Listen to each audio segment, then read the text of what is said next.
Welcome back to Southern Character, where we share true life stories of grit and grace from authentic Southerners who follow their compass. I am your host, James Lewis, and today I am in Greenville, South Carolina, a.k.a. G Vegas. I guess technically we're in Taylor's. Technically we're in Taylor's, South Carolina, with the founder of Little Secret, Chef Conner Hinderks. Hey, thank you for having me. I'm excited to be here. No, man, I am so grateful that you're willing to be on the show. I love coming up to Greenville. Any chance I get. It's a great town. It is such an amazing place, and like a surprisingly fun place, actually. Yeah. There are a lot of fun things to do here, and I definitely want to get into all that with you. But let's just, on the front end, we can address the elephant in the room. Because one of the things we talk about on Southern Character, people think you have to be from the South. We all know you're not originally from the South. No. You weren't born down here. So you were born in Kansas City. Yeah. Midwest through and through. Lived there for the first 25 years of my life. Went to college at the University of Kansas. Yeah. You're a Jayhawk? I'm a Jayhawk. Rock chalk. Yeah, absolutely. How do you feel about Grady Dick? Mixed. Honestly, like the best basketball name ever. But now you also have a Dickinson on your team. So you lost a Dick but picked up a Dickinson. I don't even know why I'm talking about this. I'm sorry. So you're from Kansas City, Kansas? I am from the Kansas side, yeah. Which is actually it's an interesting way of people like knowing who's been to Kansas City. Of like, no, it's two separate cities. But so can you break this down for me, because I've never really understood it? Is it because a river runs through the middle of it? Does it straddle the state line? Why are there two different Kansas cities? I don't really know the historical significance of it. Of like the river does not really cut it. Like it didn't look like it when I looked at the map. No, I mean I lived 3 blocks from the Missouri border, and the entire cut through is just a line called State Line Road, and it runs all the way through the city. There's not really a logical like geographical separation, but like I grew up on the Kansas side, so I grew up on the side with like the really nice school districts and good tax base, and then when I was like graduated, I moved to the Missouri side, which is where all the nightlife and the fun and the actual like real downtown is. Well, is. Arrowhead, but the football stadium, right. that's on the Missouri side. That's on the, and the Royals also play on the Missouri side. Okay. Yeah. So I just didn't know if it was like a Hatfield and the McCoys, like some feud started way back in the day, and like, you know what? I'm going to name this Kansas City, Kansas, and well, real Kansas City is Kansas City, Missouri. I didn't know if there was like a vibe or no. I'm sure I learned. There's like my Kansas history high school history teacher is probably rolling her eyes somewhere right now, but no, I honestly don't know. Like I don't know if it goes back to like the Civil War and all that kind of stuff, but it could. I don't know. There's definitely a historical reason in there somewhere. But it's okay that you're on Southern Character because you're a transplant. You left Kansas City, and you actually spent a lot of time in New Orleans before. Well, I want to say a tremendous amount of time, but you were in New Orleans before you came up to Greenville. Yeah, I moved down to New Orleans Valentine's Day 2019 and spent about 6 years down there. And then me and my partner moved up to Greenville looking for kind of call it greener pastures to like really start building a whole life together. Yeah, and Greenville is turning out to be a great place to do that. So when you moved from Kansas to Louisiana, did you already know your partner at that point? Did she come with you, or was she there? I did not. Actually, so I moved from Kansas, and I made a stop in Indianapolis for a couple years from an old partner of mine that was in med school there. And then that dissolved, and I was kind of still in the Midwest and looking around and needed something completely different, like the exact opposite of all of that. So I looked at a couple cities, actually all in the South, coincidentally, like Nashville, Charleston. And my little sister was going to Tulane at the time. And I'd been down to New Orleans 3 or 4 times throughout my life, like guys' trips. And there's one, actually, when KU was in the Final Four down there, me and my dad went down there on a trip. And like it always just stuck in my brain of this like wonderful, wonderful place. But you said you moved to New Orleans Valentine's Day weekend? Yeah. Was it because of the breakup? Or? Yeah, it was. There was a full divorce that happened, and then a couple months later, it felt poetic to drive down on Valentine's Day after all of that. And one of the things that really stuck in my mind from that move was it was like 10 degrees in Indianapolis with like 4 inches of snow on the ground, and me and I had a couple buddies that were helping me drive the U-Haul down, and we just watched the thermometer tick up the entire time, and then I rolled into New Orleans at probably like 7:30 in the morning because we just drove through the night. Okay. And with your buddies? With my buddies, like yeah. in a U-Haul truck? Yeah, it's me and one buddy in the U-Haul, and then another friend of mine driving my car behind. So all your earthly possessions? Correct. Everything I owned, absolutely, in a small U-Haul. And we're crossing the bridge into New Orleans. It's like 7:30 in the morning. It's 70-something degrees outside. And just like turned the windows down, and then just like cranked up some like New Orleans jazz. And it was one of those moments of like, oh, sometimes I make good decisions. In New Orleans, that's where you meet your new partner. Yes, Christina. That's where we met. And in the classic culinary love story that it is we worked at different places, but we had the same after-work bar. She was working front of house. I was working as a sous chef at the time. And we just kept running into each other. And eventually I'd kind of lightly chatted with her. And then a friend of mine who I worked with, one of the other like line cooks, he grabbed the beer that was in front of me. And I was like, hey, give that back. And he's like, not until you go talk to her. And I was like, okay, fine. And so he gave me a little bit of push. Thank you, Nikki. So you used a great descriptor Christina, your partner, a wife without paperwork. Yeah, I loved. Yes. So I have a wife with paperwork. Yes. So it's interesting when I heard you say a wife without paperwork. I'm like, I've never heard it expressed that way before. So where was she working and where were you working? What was the name of the place she worked? So she was a server at Bourbon House, a pretty famous Brennan's restaurant right in the quarter on Bourbon Street there. That's a Dickie Brennan place. I believe so, yeah, it's Dickie. And then I was at Maypop in the Central Business District there. So when you're coming from Kansas City to Indianapolis to NOLA, did you already have the job at Maypop lined up, or did you acquire that once you got there? I had an interview lined up, basically. And so, like, back in Kansas City, I had cooked with a guy who was like one of the very first sous chefs I worked under.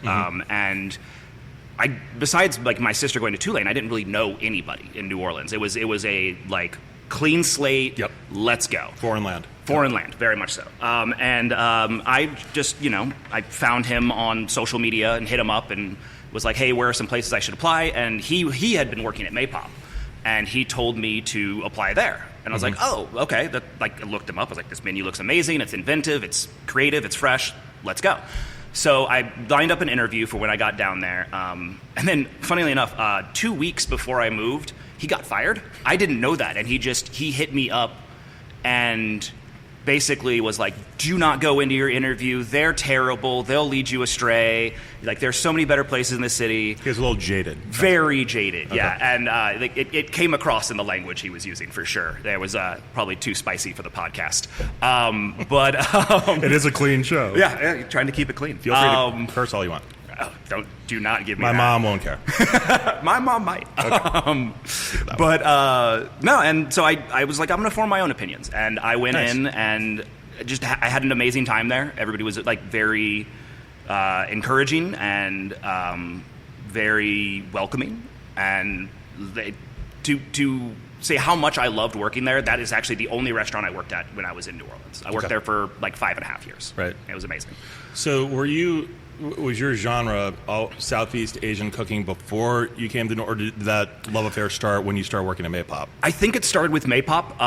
I had been like kind of dipping my toe in like the running of restaurants, which is like in the culinary world, you do a lot of other people's recipes and other people's cooking for years and years. And I had been a sous chef. I had run a couple places, but they were always very much under the umbrella of like, no, this is the food you're doing. Yes.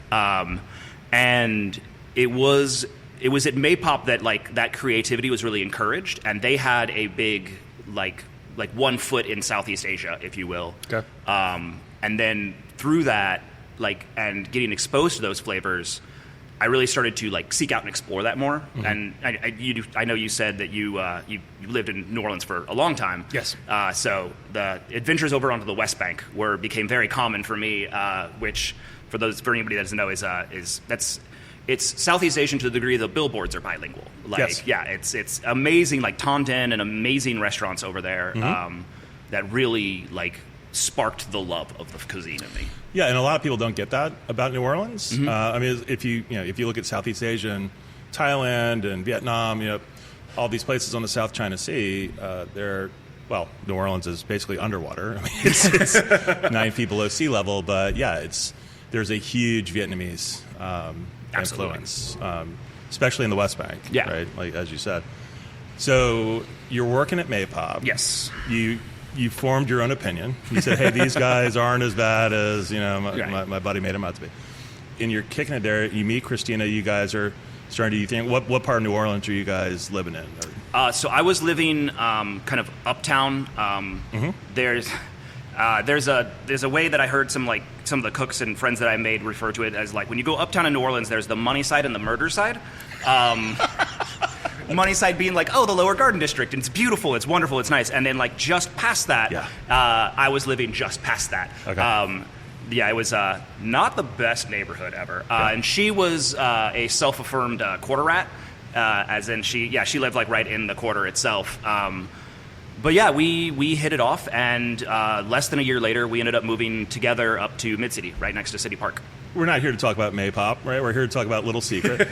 But I just want to give everyone a little flavor, like a little color about your background. So when you made the move from New Orleans to Greenville, what was it about Greenville, or why Greenville? I'm just curious. Well, we looked at a bunch of cities. We looked at Memphis. We looked at like Richmond, Virginia. A bunch. We wanted. I kind of hate winter. So I didn't want to go too far north. We're going to get along great. Like, yeah, absolutely. I mean, you're wearing a tropical shirt. It's like, I know, I'm half unbuttoned. Yeah, it's like, are we going to the beach? Like, let's go. I'm always vaguely hoping to go to the beach. We're going to get along just fine. But yeah, so we didn't ever look too far north. And we wanted a city that was growing and that had room to grow more. Because one of the things that you saw a lot in New Orleans is that because of its tourism and because of a lot of other factors, it has this concentration of restaurants that is objectively very cool, but there are so many of them and there's so much noise. And I saw great chefs open amazing places. I have a very good friend, Manish. He opened a place called Dava that's this amazing Indian street food place. And it didn't last terribly long just because it's hard to gain an audience. There's so much noise. There's so much noise and there's so much good food. And so we wanted a city that obviously valued their good food but hadn't fully developed the scene yet. And in looking around,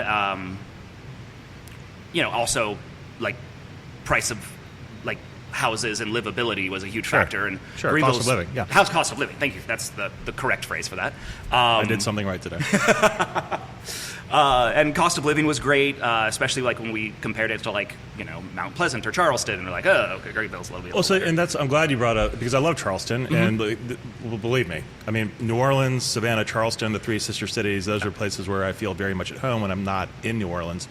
But I would feel like Charleston probably wouldn't be a good fit, A, because of cost of living, and B, I feel like Charleston's kind of got a saturation problem like New Orleans does, as far as just a lot of great food options, but that's the problem.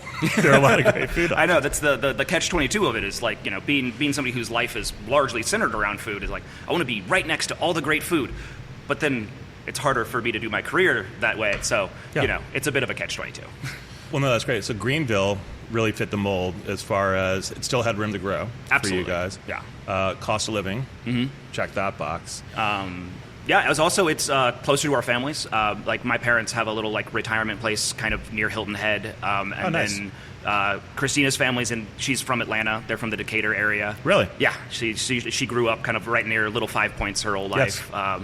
So we're just a couple, instead of being about 12 hours from our family, 8 to 12, we're just a couple hours, which is great. Yeah, no, well, I drove it today, right? You're only 2.5 hours from Atlanta. Yeah, it's amazing. And so how long would it take you to get from here to Hilton Head, or where your parents are? It's 4 hours and change. Ish. Yeah, which is nice. I mean, I've got young nieces and nephews now, and while we don't have kids, I revel in being the fun uncle. I got to bring them all the gifts and kind of just show up show up how with arms laden and the most annoying presents possible for my brother. Now, I will say this, especially if my children are listening, I love you all.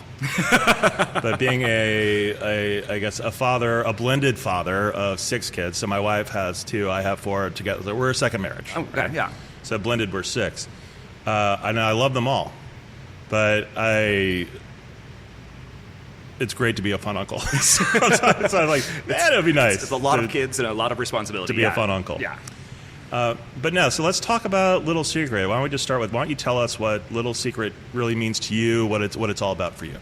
Little Secret to me is, it has been a great way to find my culinary voice and to kind of start a journey of figuring out like where my place in not only my industry but kind of in like the larger Greenville community can be. Mm-hmm. Like I said, I'm 37, and up until last year, I've been cooking other people's food most of the time, and it's been a fun journey to kind of have the total freedom, especially in like a pop-up format, where like I do brunch 3 days a week, and then a couple times a month I'll do like a couple little dishes at a bar, or I'll do a complete kitchen takeover, and I can do a full menu, and just kind of what that looks like, and it changes slightly every time. Yeah. So I find this fascinating. Okay. No, I really do, because when I think most people, when they think about, hey, like a chef, I want to be, you think about, well, I associate most people with having their own like brick-and-mortar place, like, right. But you are like, like the pop-up, the flash mob. It's just like, hey, I'm going to go over here and I'm going to cook. So it's not like a food truck or anything like that, but so we're sitting right now in Junto Coffee, in Taylor, South Carolina. So you said this was an old flour mill or grain mill? I believe it was an old grain mill, as far as I'm aware. And then they have this beautiful coffee shop that Alex has built here. And I think at some point between grain mill and now, it was a like catering event space. Mm-hmm. So he approached me because he has this amazingly stocked, beautiful kitchen, like every appliance you could ever want. And it was underutilized. They were making, shortbread and muffins and little coffee shop treats. And it's been an awesome partnership, and that's kind of my story in Greenville so far has been one of partnerships and finding these connections within the community, because like if I don't have the goodwill or the friendship with somebody who has a space, I don't have a business. Right. Yeah.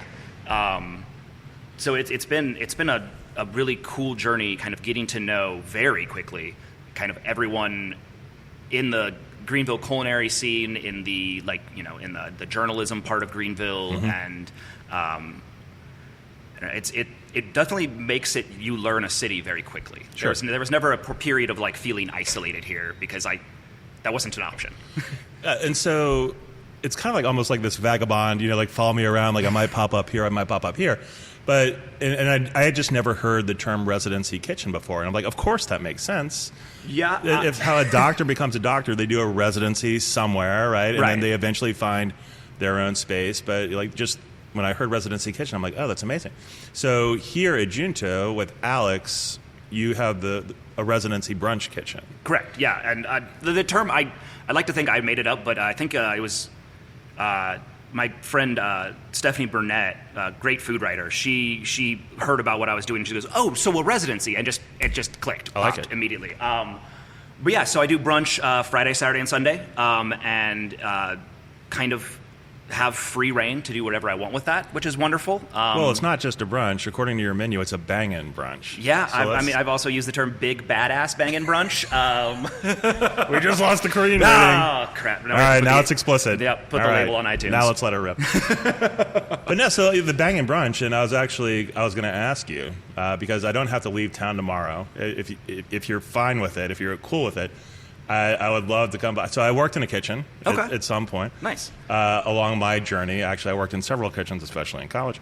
But I'd be willing to offer my service to you to be your sous chef tomorrow if you need some help with brunch. I mean, I'm always here for extra hands. Really? I just want to come film you. And but no, like I'd love to. First of all, I want to try the brunch, but I'd love to come help you cook if you need an extra hand. Yeah, I'd always love that pair of extra hands and have you with us. Absolutely. I keep saying us. It's just me for now. It's just you back there. It's just me.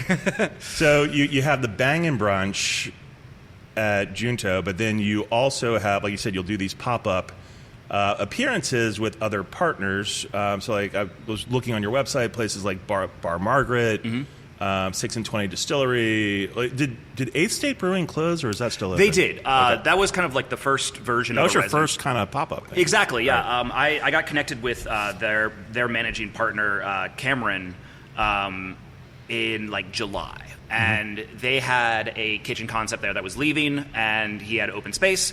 And so I slid in there and got to be there for about 2 months before it came down that they were closing. Unfortunately, that was very quick, but it was to like my great benefit that it was a pretty beloved spot in Greenville and was a great introduction to the community. Sure. Like lots of that's the big problem with doing a pop-up, or there's a couple, but one of the main ones is consistency. Yes. Of like people being able to find you. Like, I mean, it's be like, oh yeah, we should go check that out, and be like, well, crap, we can't do that for another week and a half because they're not going to be anywhere, and then I'm busy that night and all that kind of stuff. But being able to do like service 5 days a week there was a great way to kind of meet Greenville in a way. Yeah. Yeah. No, and so that's honestly when my team was saying, hey, do you want to go interview Conner Hinderks? He's a chef. I'm like, well, what city? Like, where is he? Because I'm sorry, I hadn't heard of it yet. that's fine. Well, so what they said was, they said, well, he has a place in Greenville called Little Secret, and I was like, yes, absolutely. I was like, he's the Little Secret guy, and they're like, what do you mean? You've heard of it? So here's the thing. This summer, I didn't have a chance to come by, but my daughter was supposed to go to camp in North Carolina, and Greenville was the closest spot with a decent downtown where I'd want to stay. Fair enough. Like instead of Brevard or Hendersonville or something like that. So, long story long, drop off was early in the morning, so we came up to Greenville the day before, and I stayed at the Grand Bohemian right there on the Reedy River. Hotel. Yeah, great spot. Yeah, and I usually, if you want to know what's going on around town, you ask the bartender, right? So I say, hey, let's get something to go. We'll go upstairs in the other room. But I asked the bartender, just because at the time we are just going to do something quick, and but I asked the bartender, I'm like, hey, where should I go for a good bite? And they're like, oh, have you heard of Little Secret? And I was like, huh, no. And so they told me about it. And I was like, man, if a bartender is telling me about this place, that's the best compliment ever. It's gotta be good. So that's really what turned me on. When they said, oh, you go, well, he's Little Secret. I'm like, he's a Little Secret. Oh, okay. And to be fair, you're not the first person to do that too, because I've actually had several times, like either at like a Costco or in a parking lot, and be like, hey, aren't you Little Secret? And I was like, well, yes, the name's Conner, but I'm perfectly fine being called Little Secret. Absolutely. but people can find you on the socials, so at least on Instagram, like yes. Instagram, Facebook, Bookface, Instaface, whatever. But on Instagram, you're Little Secret GVL, Little Secret Greenville. Yep. But you do have, I want to talk about the Bang and Brunch, and then I want to get into some of the other fun things that you like to do when you maybe partner and do, it's like a dinner, or something like that. But I also want to tie this together with, I read in one of the articles about you that you think, for most people, the salad's a throwaway. Absolutely. Dish. So, tell us about your salad litmus test. So I do view that like most restaurants kind of just like, oh, here's some mixed greens, a dressing, and then like some sliced strawberries or something, or like there's no love in it. There's no love in it. It is very much like, oh, we have to have a salad on the menu, so like they just kind of throw one on the table, and that it feels lazy to me. I always want food to be like thought out. Like I want to see a thought process in it, and not just like, oh, I know these three things go together, but okay, but show me why they go together. And so, yeah, if I go to a restaurant, and to be fair, my partner Christina, she's the biggest vegetable head I've ever met in my life. Like anytime I cook for her, she'd be like, wait, there's not enough vegetables in this, or anything to that degree. So when we go out to eat, it is always like, oh, let's see what the salad is, or like the sides of vegetables and stuff. And it is in like a restaurant that takes care of their salad does everything else well. Mm-hmm. Like if they do a good salad, that shows that they think about their menu from top to bottom, and everything else is going to be really well done. Yeah, I like that. Yeah, it's it's like if you see a guy walking around with his shoes untied all day, you'd be like, well, clearly he's not thinking about himself at all. Slob. No. He's a little sloppy. And it's like, so like, if the salad shoes are tied up, then you're like, okay, all right, then I can trust the rest of this. Yeah. No, it's a little thing. So on your brunch menu, your bangin' brunch, or did you say big badass brunch menu? So my favorite salad is the Caesar. And so on your Bang and Brunch, you have the Caesar 2.0. Yes. So it's an elevated Caesar. So tell us about your elevated Caesar. So I just wanted to kind of think about like the parts of the Caesar that like I love and that like everybody loves, because a Caesar salad is, when done right, one of the easily the best salads out there. Yes. Like it's amazing. And it's little things like I want the entire thing to have like good crunch to it. So I switched out cabbage for romaine. And one of the you want that like cheesiness all the way through, so that you should like shred the Parmesan and mix it all the way through and then have a bunch on top. And then like, I've always thought one of the best parts about the Caesar are the bites that you get where it's like the crouton with the cheese, with the everything, but the crouton is clutch, absolutely clutch. So instead of doing like classic cubed croutons or something like that, I get, for my other brunch items, I get these amazing bread from Rise Bakery, one of my favorite places in town. They do this amazing sourdough. And I take all the like ends and like offcuts of that, and I toast them up, and then hit them in a food processor. And so I have this like crunchy sourdough dust. Awesome. And that goes over the top of the whole thing, because every bite should have some crouton in it.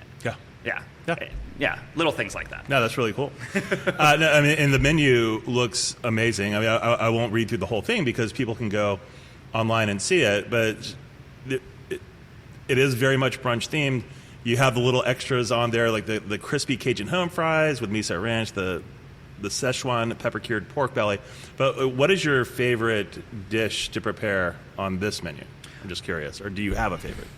I think tying in with my my love of Southeast Asian food, and like there's little threads of that throughout, like I'll have be like a little bit of fish sauce and something, or like a little bit of like chili paste here and there. Yeah. But the curried egg shakshuka is just, it's to toot my own horn, it's really good. Okay. You like it? Yeah. I love it. Yeah, it's you one make of those, it for yourself. I absolutely do. That's how it came about. Was like, I love like normal shakshuka, which is like these tomato cooked eggs, and they have like, it's this richness, and it's so like hearty and warming. And then I was like, well, what if I just did that with like a tomato, like a red tomato curry, and get those lemongrass and those chilies and those like big vibrant flavors in there.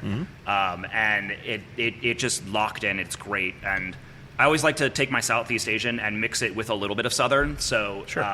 Like it's also kind of a bowl of collard greens at the same time, because I cook those into the curry themselves to give it a little bit more body and bite. Yeah.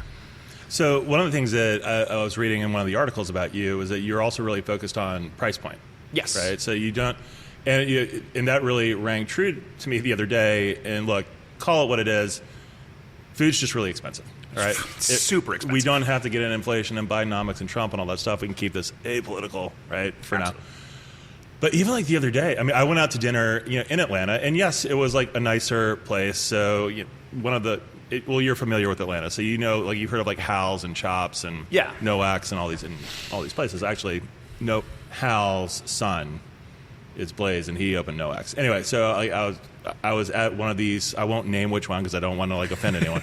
But I was at a higher price point steakhouse, and a bunch of my buddies were there, and they were already eating. I was doing dry January, so I'm like, hey, like they were full into it. So keep in mind, they had bottles of wine and martinis, and I just sat down and ordered a steak, and then like we all split the bill. Oh no! But I was just like, holy God! Yeah. There were 3 figures, right? And all I had was an 8-ounce fillet, and I signed the check and just said, this is. I'm sure I've been on the receiving end of this many times. But I was like, holy God, food's just really expensive. But I look at your brunch menu, and there's nothing on the brunch menu that's over $15. Yeah, it's one of the advantages of doing a pop-up because I'm able to keep my costs very low relative. Like my main cost is paid myself so that I can pay my rent, and just the food cost itself. But I don't have like large like restaurant rent expenses or equipment expenses or a bunch of labor costs. At least not yet. But in doing so, I'm able to like give people this food that is hopefully of the caliber of like nicer fine dining restaurants, but without that price point, and to be honest, without the pretension of it a little bit. Because a lot of that stuff is baked into, and I get, sometimes you want that level of like white tablecloth with the guy that comes around with the little crumber and all that kind of stuff. Everybody needs that every once in a while. A little treat every once in a while, absolutely. Not all the time. But actually, part of where the name Little Secret comes from is I've kind of always considered like one of the secrets of like fine dining is that like if you strip all that away and just made the food really like that caliber, then you don't have, then those price points don't have to be there. Yes. Of so much of it is built on like as a part of a secondary experience. And that's not to, say that running a restaurant has huge margins. It does not by any means. But if you reimagine how good food can be done, then it opens up a door to making it accessible to everybody. Yes. Yeah, and I love the idea of having good food be accessible, and not like, oh, you have to make six figures in order to afford this caliber of food. Right. Yeah, because none of my friends make six figures, so I would like them to be able to come and eat at my restaurant. Yeah. My friends and I like to get together and cook. Absolutely. I mean, that's what we like to do. And so when you can share that experience with someone, and I find myself, so there's one restaurant in New Orleans that's in our neighborhood, and we don't need to talk about it, but that I do gravitate towards that restaurant because I find if I don't drink, right. Alcohol is just expensive, but if I don't drink, it's just amazing. I can go to this restaurant and I can get a great meal, and it's about the same cost as if I went to the grocery store and bought a steak or whatever. and by the time I bought everything and cooked it myself, I can get the same meal at the restaurant for about the same price, and that's much more attractive to me. I'm much more willing to go to that restaurant Absolutely. On a more frequent basis than going to places that are like, oh my God, this is like, I need to take out a second mortgage, right? To have dinner. Well, I completely agree. And one of the things, like I loved working at Maypop, and I love the work that Mike Galata and John Adams and that whole team do so much. But because it's a downtown rent, and yes. there's a staff, there's an entire like large front of house staff, wine program, all these kind of things built onto it. You have these very necessary price points, and one of the things that we saw is that like as things started to get more and more expensive over like the 5 years that I was there, we saw people coming like. Even our regulars who would come in once every month or two started coming in once a quarter, and then only on special occasions. And like we just kind of saw that creep back a little bit. Yes. And as we like had to necessarily rise our costs or our prices because our costs were going up. And I really want to avoid that. Like I would love for Little Secret and then any project that spawns after that to not be just a special occasion kind of thing. Right. I would like my food and like what I offer to be, if not part of your everyday life, then certainly like, oh, we have date night, let's go there. Right. Or, we found a sitter, let's go stop by there on the way to the theater or the ball game or whatever. Yeah. So as far as consistency goes, so let's get back to that piece of it. So here, Friday to Sunday. Yes. Pretty consistent menu, not to say that you don't add something new or features every now and then. Yeah, actually, I was working on something to add tomorrow. Ooh. Yeah, I have a new dish hitting tomorrow. Okay. It's caviar toast is what I'm calling it. Thank God I'm going to be here tomorrow. Yeah, so I'm doing some caviar. of that really good sourdough bread, and then I took I found some really good claw crab meat at a decent price. I'm going to fold that in with cream cheese and green onions, spread that over it, and I'm curing steelhead trout, and then a sprinkle of caviar over the top. Okay, that sounds amazing. Yeah. But I was going to say, like, one of the benefits of having a consistent spot and a fairly consistent menu, of course, you're going to add some new things, like, hey, check this out. I just dropped this dish. But you have like a consistent space where you can store food. And you can kind of think through, okay, if I did want to do this, like, I can kind of think through it. I would have to think that's a little bit harder if you try to coordinate like a pop-up with someone. But who are some of do you have consistent partners that you'll do like a pop-up dinner or lunch with? Or? Absolutely, yeah. Let's see, I have 6 and 20 Distillery over in the West Village. I do there once a month, usually like the third Friday. They have the rotating. They do a different pop up every Friday. Gotcha. Because there's really only like 4 or 5 of us in town that do pop ups. So I do them. I have a relationship with Bar Margaret, an amazing cocktail place, also in the West Village, and I've just started to do once a month there. Which is really fun because that one like is a full kitchen that I get to take over rather than like a little galley kitchen. No, this is a dinner, or do you do lunch and dinner service? I do the dinner service there, yeah. On like one Tuesday a month. That one's really fun because it allows me to do like a full dinner menu, which kind of is a great example or a great time to like envision like what a brick and mortar would look like for me. Okay. And kind of do a full, like really spread my wings on that one. Now, when you do the full dinner menu once a month at Bar Margaret or 6 and 20 Distillery, are the menus pretty consistent, or do you change them up every time? I tend to change them up. I'll keep one or two things, especially on the Bar Margaret one. I'll have a couple little dishes that like your signature thing. Yeah, like one of the things Bar Margaret's really known for is they have an amazing smash burger. So I do like kind of my version of that, like. I do like a banh mi based smash burger where I do, the double patties and the cheese, but it's got like a bacon pate and it's got like a Vietnamese aioli and the pickled vegetables from a banh mi on it. When is the next time you're doing this? That sounds amazing. It's pretty sloppy delicious. Yeah. But so like stuff like that will stay as like a main line through, and then it also just allows me a great opportunity to kind of test dishes and kind of see what sticks to the wall. Right. Yeah. Yeah. So Bar Margaret and 6 and 20 Distillery, those are your main other partners outside of Junta. Are there any others that you do? So I'm starting some new. I've had a great relationship with Dana over at Kamal 864. She's become an amazing friend and has let me take over her kitchen once, and we've done a private dinner together, or like a ticketed dinner together. So working with her has been a joy.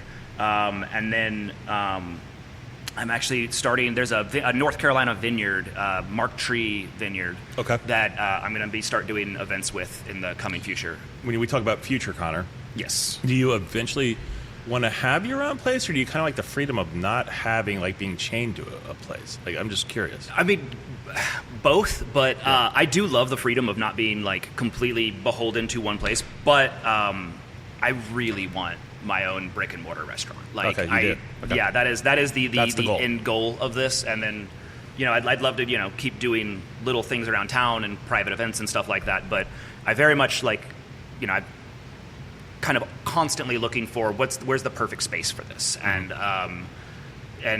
trying to like figure out what neighborhood and what area of Greenville I would be able to fit in just right. Okay, so you want to do it here? Yes. Okay. Yeah. I didn't know if you were like, might be here, maybe not. Yeah, I didn't know. No, I think Greenville is probably our forever city. You're going to stay here? Yeah, okay. we really love it here.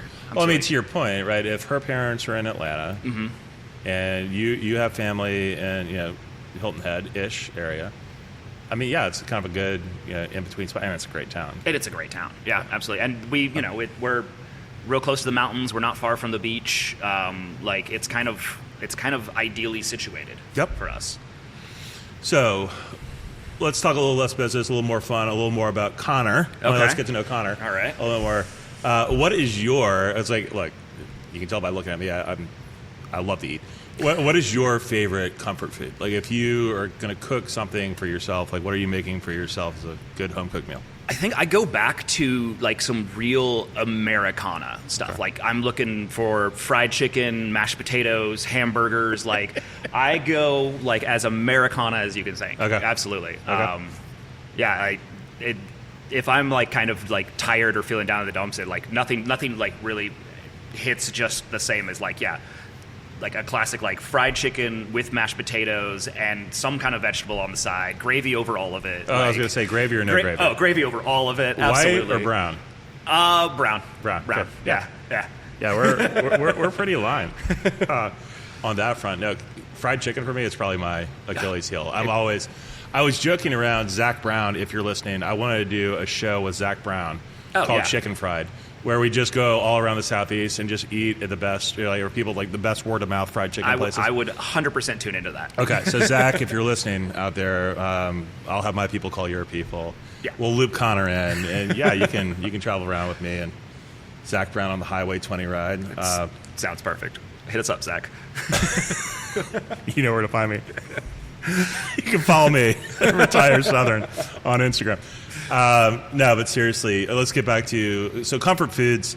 I like to imbibe. Sometimes I get hungover. Do you have any recommendation for either a drink or a food that's like your go-to hangover cure, if you have one? I do. Okay. That I use probably more than I should. Yes. But I am a big fan of I'll do a very tall glass of like half juice and half LaCroix. So a little extra hydration, a little sugar in there. So like an orange juice, like a citrus, like what are we talking about? I've been a big fan of like peach juice recently. Where do you find peach juice? Or do you just make your own peach juice? I wish I made my own peach juice. That's ambitious even for me. It's the Simply brand. They have this peach juice that absolutely slaps. Like, really? Yeah, it's so good. So peach juice and a LaCroix. And a LaCroix, and I mix them together for that extra hydration, and then just like a classic bacon, egg, and cheese. Like with that and and the hottest shower you can imagine, and I'm good to go. Yeah, that doesn't get it for me anymore. It takes me a little. Like my hangovers now last, and that's why I don't go as hard as I used to. It's like I feel like my hangovers last like 3 days. I think I'm up to 2 days these days. Yeah. If I don't really. Well, you're also only 37. I'm 49, so I just as you add another decade, you probably add a day. Yeah, I think it's a decade a day. Your hangover ass. Every decade you go, 60 is gonna be rough. Like when you're 20. I mean, like I'm sure, like when you were at Kansas. I mean, when I was at LSU. I mean, we would, stay up till 3, 4 o'clock in the morning. Didn't even know what a hangover was at that point. Yeah, I mean, I'd just go to class the next day, with the bourbon and Coke still in the cup holder from the night before, and just let it rip. So, favorite haunts, right? Being around Greenville. Obviously, you love your stuff, but if you and Christina are going to go out, like, what are do you have any favorite spots around Greenville for food, drinks, or do you, I want to hear kind of like your favorite spots in Greenville, your favorite NOLA spots. Okay, favorite spots in Greenville.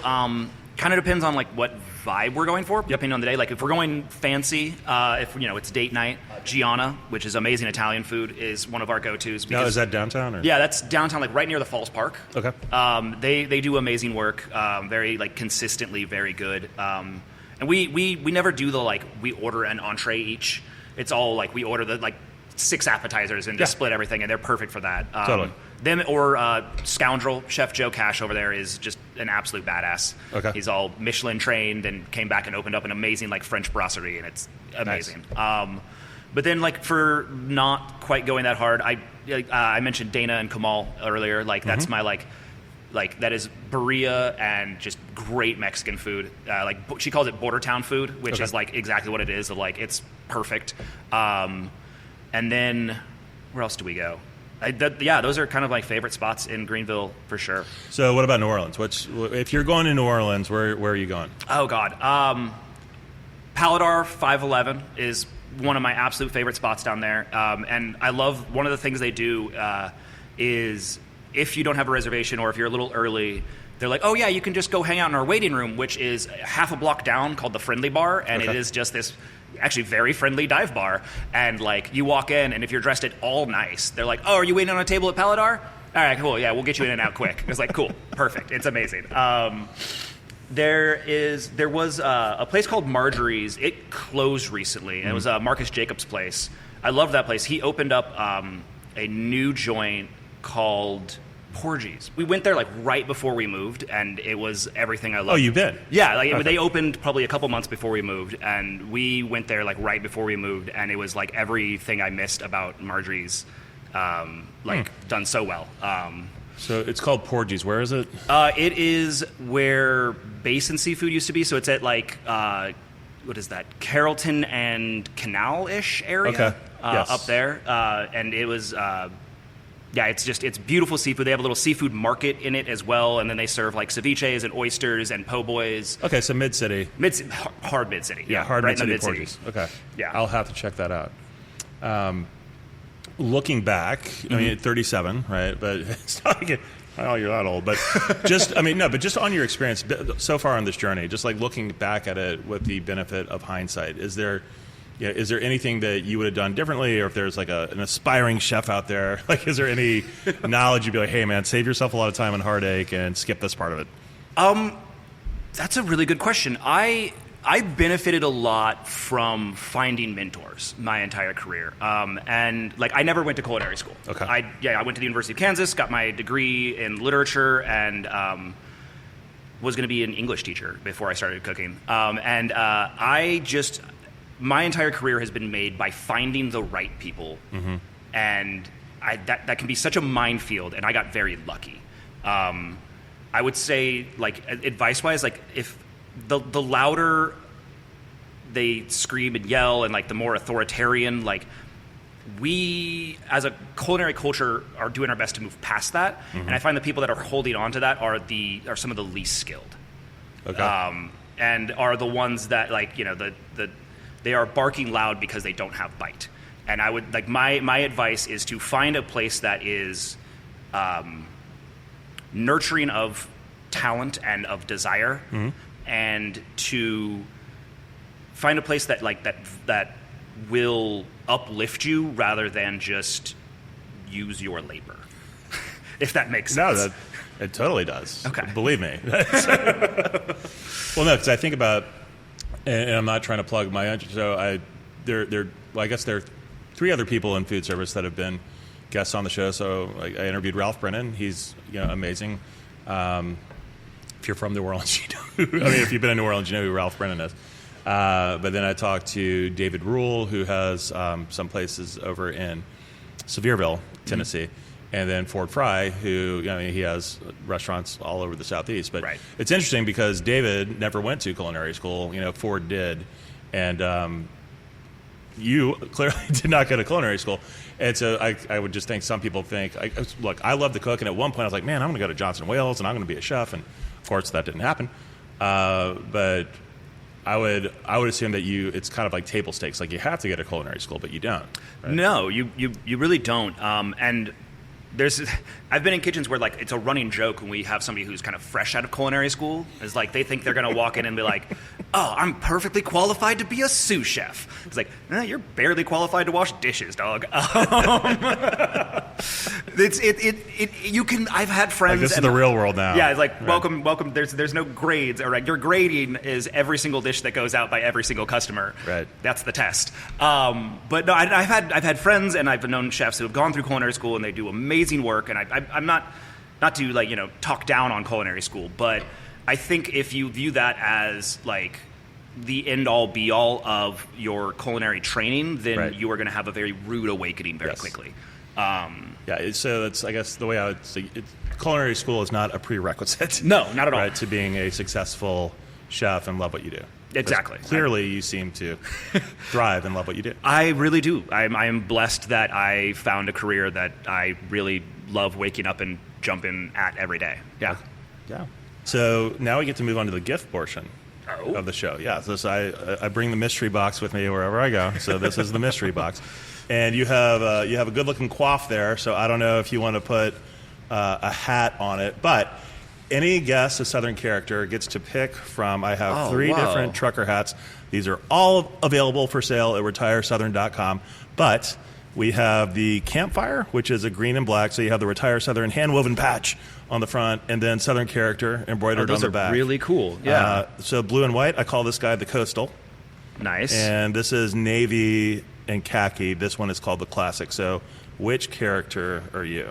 They're all really cool, and I love the detail work on the back. That's really cool. Yes. But I think Coastal is more my vibe. Yeah. Oh, look at that. You picked the lucky one. So that one has a koozie inside of it. Oh, perfect. Which makes sense for Coastal because you got to keep that beer cold, Did I put koozies in all this? Wow. Okay, you just lucked out. And there's 2 koozies in there. There's one for you and one for Christina. Yeah. Thank you so much. It's beautiful. Thank you for listening to the Southern Character Podcast. If you enjoyed this episode, please share it and follow us wherever you do podcasts. You can also check out our website and socials, retiresouthern.com, for more great content and, of course, merch. And if you have any questions or feedback, email me, james@retiresouthern.com. Conner, thanks so much for your time today. Can't wait for you to put me to work tomorrow.